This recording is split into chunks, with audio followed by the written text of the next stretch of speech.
زوبة حتسوي لنا سبينات. هاي فاليوم راح تلقوها مقتولة ومذبوبة تطلع عاجل. ها؟ عبت قنوات. انا ذابحتها.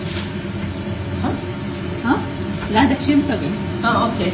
اليوم زوبة حتسوي لنا صايرة سبينات. فد نحسة ويعني نظافتها. ها؟ بحسد تنبر حتى تسمع. اي لا ما سمعت شنو صايرة نحسة اني؟ مين؟ لا مي اني.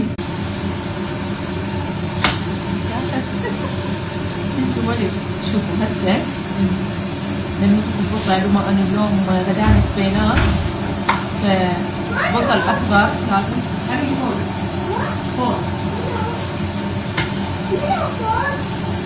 المساعدات زي بيحكي. يا رفعت انت عندك قمصله لمع لبستيها ومن اول تدعاف معلقه يعني ما تريديها بعد. وهي من انا ردت اطلبها خصت من كل الدول. الذهبيه؟ اي بيها لمع بيها شفتر شو صار بيها؟ ليش منو شنو؟ انا لو ما اريدها كان اعطيتك اياها بس انا اريدها. ايش صار بيها ارادتها وراح موديها بس انا من يمين ما راح موديها. وانت غير فاشل؟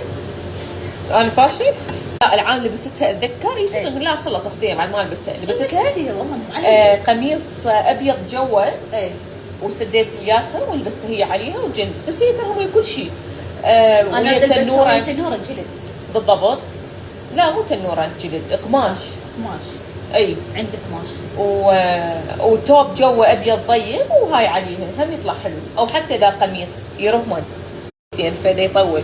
اي فاليوم اعزائي الكرام اليوم راح نصور لكم طريقه السبينات مال زينب. اول شيء حمست لانه وايد تقولي هي حمست مو حمصت. حمسنا اللحم وبعدين سلقناه. هسه راح تثرم السبينات والاله والشبنز. قلت لا تحطي بيها كزبره ما احب الكزبره طعمها شويه يجي كلش قوي بس ما هسه راح تثرمها. سنابها صور 5 دقائق انا دقيقتين. ايوه زين ليش ما تسوي 5 دقائق؟ والله ما اعرف سناب يسوي 5 دقائق. خير وبركه دائما. خير وبركه دائما يمثلني انا كل شيء اللي حوالي يمثلني. انا دائما خير وبركه ودائما انه انا يعني كريمه فحتى السناب وياي كريم. ذاك اليوم قلت لي حسوي بالقمصله محتوى. قلت ليش انا هي اول واخر مره بحياتي دا اطلب من عندك شاي قمصله.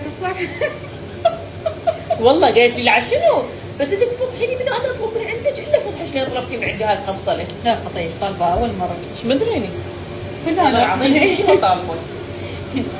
يعني غير الستر وقطع؟ راح تلبسها